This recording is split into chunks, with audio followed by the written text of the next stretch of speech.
سلامونه ګرانو ملګرو، په دې هیله چې جوړ روغ اوسئ.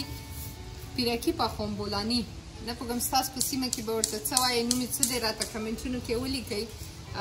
نو تیار اوړه مې اخیستي دي، دا کار مې ورسره کړی دی، خو البته دلته هر څه تیار پیدا کېږي نو ډېر ځان ته زحمت نه ورکوو، وخت هم ډېر ضایع کېږي چې بیا مثلا که موږ اوړه خیشته کړو او بیا یې واخلو او تیار یې کړو، لږ غوندې وخت ډېر نیسي، نو دا ډېر اسانه دی.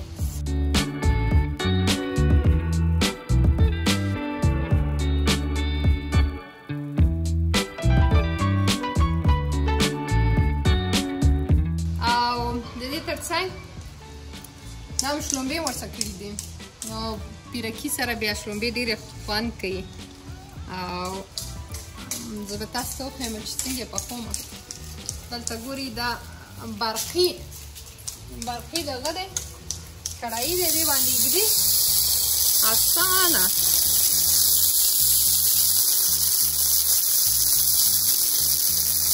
ډېر اسانه پخېږي. لږ به پرې غوړي ور واچوو، ګورئ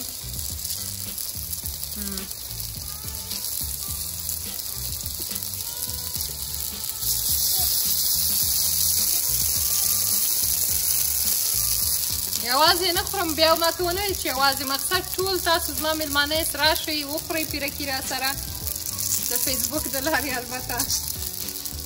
خو خیر حداقل طریقه خو مې تاسو ته زده کړله، کولی شو چې په خپله یې بیا ځان ته وکئ. خو که راغلی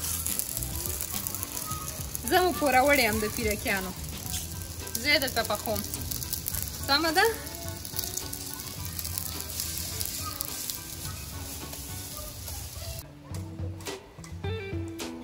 کدو مې پکې اچولی دي، یو کدو دي، یو کې کچالو دي.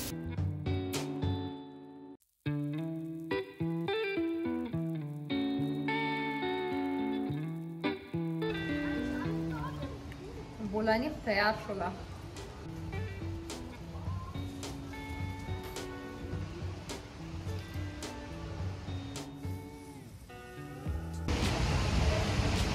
ډېر خوندور دی.